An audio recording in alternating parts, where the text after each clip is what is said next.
Olá galerinha, tudo bem? Nessa segunda aula a gente vai ver alguns conceitos químicos básicos que vão nos ajudar no decorrer do ano. E eles também, muitos deles vão ser aprofundados no decorrer das aulas. A partícula neutra é aquela que tem a mesma quantidade de prótons e elétrons, ou seja, ela é eletricamente neutra. Já a carregada, os íons, como no átomo a gente não consegue, é muito difícil você conseguir arrancar um próton, então essa mudança ela ocorre na eletrosfera.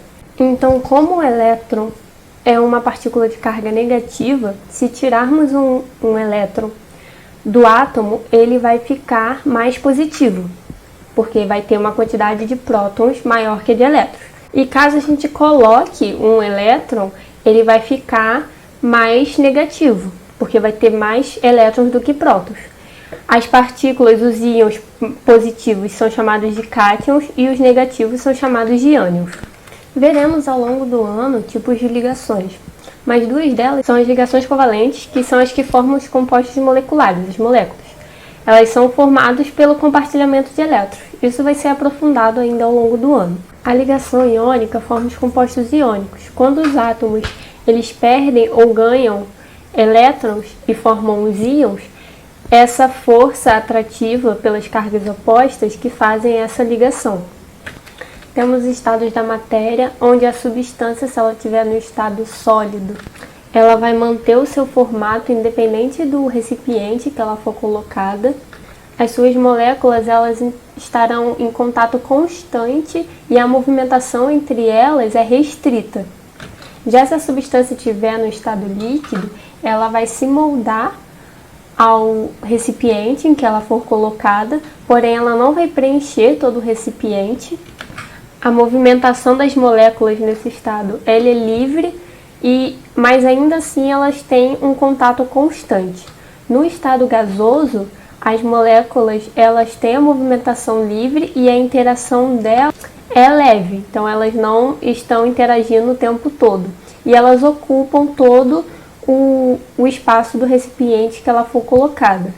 Então, num copo com água, por exemplo, a gente está aqui a água no estado líquido, ela não preenche o copo inteiro, mas aqui a gente tem o ar, que é uma substância no estado gasoso, em que está preenchendo essa parte do recipiente. Agora o conceito de substância. A substância pura é aquela que possui as propriedades físicas e químicas bem definidas.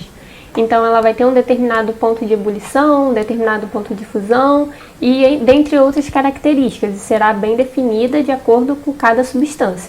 E as substâncias puras, elas podem ser classificadas em dois grupos. As simples, que é formado por um tipo de elemento químico só, como por exemplo o gás oxigênio, o gás hidrogênio e o hélio. O alumínio também, que é um metal, o ferro, é formado por um tipo só de elemento, não necessariamente um único átomo, como aqui nesses três últimos, mas um elemento só. A substância composta ela é formada por mais de um elemento químico.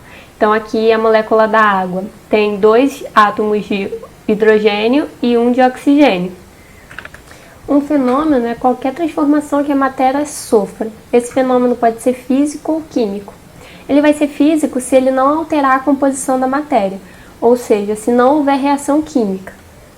Se houver reação química, então vai ter o rearranjo, a quebra e formação de novas ligações desses átomos. Então esse fenômeno será químico. Exemplos de fenômenos físicos são a mudança de estado ou solubilidade. Aqui, por exemplo, na mudança de estado da água. Se a água está no estado sólido e passar para o líquido, chamamos de fusão, do sólido para o líquido. Do líquido para o sólido, ao contrário, é a solidificação. No caso do líquido para o gasoso, nós temos a vaporização. E o ao contrário, nós temos a condensação. E a sublimação, que é tanto do sólido para o gasoso ou do gasoso para o sólido, ela passa para esses estados sem passar pelo líquido, ele vai direto. Essa mudança de estados, elas ocorrem devido à mudança de temperatura ou pressão que essas substâncias sofram. E isso vai alterar o estado que elas se encontram. Aqui, como exemplo de fenômeno físico, tem uma formação da água. Pegamos duas substâncias, olha só, para a gente rever os conceitos.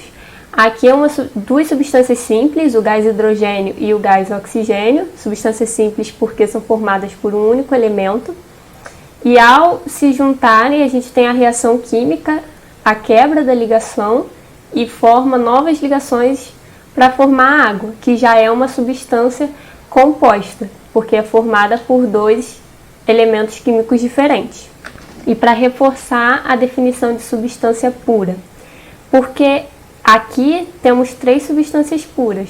O gás hidrogênio ele tem um ponto de fusão, um ponto de ebulição só dele. Já o oxigênio é diferente, é isso que determina uma substância pura de uma mistura, que é o que a gente vai ver mais para frente. Aqui não é uma mistura, é outra substância pura, que também tem um ponto de fusão e um ponto de ebulição só dele, que a gente usa para identificar a água, por exemplo.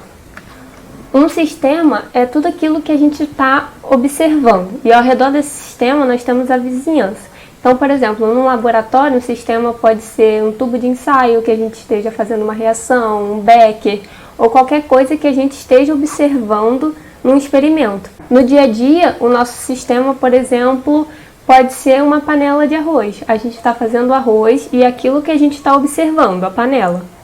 Então, temos a vizinhança, que é o ar ao redor, que vai estar em temperatura diferente, por exemplo, do que vai estar na panela.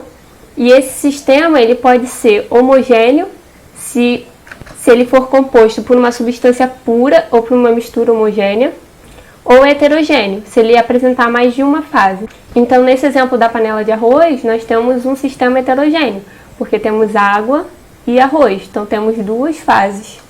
E esse sistema também pode ser heterogêneo se tiver uma mesma substância, ou seja, uma substância pura, mas em estados físicos diferentes.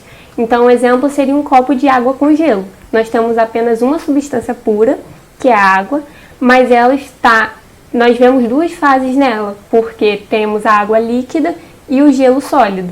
E por último, nós temos o conceito de mistura, que é quando temos mais de uma substância num sistema que estamos observando. Essa mistura ela pode ser homogênea, que tem o mesmo princípio, ela tem uma única fase e apresenta um aspecto uniforme, é o que a gente chama de solução. Ela pode ser tanto uma solução gasosa, uma solução aquosa, ou pode ser uma mistura entre sólidos, mas ela vai apresentar uma única fase e ser homogênea. E a heterogênea é quando apresenta mais de uma fase. Então, por exemplo, água e óleo, que a gente não consegue misturar, não consegue solubilizar. Então, a gente vê 2 fases, água e areia. Na próxima aula, a gente vai ver separações de mistura. Então, eu vou explicar um pouco melhor quais são esses tipos de mistura e como a gente consegue separar. Então, até o próximo vídeo, galerinha.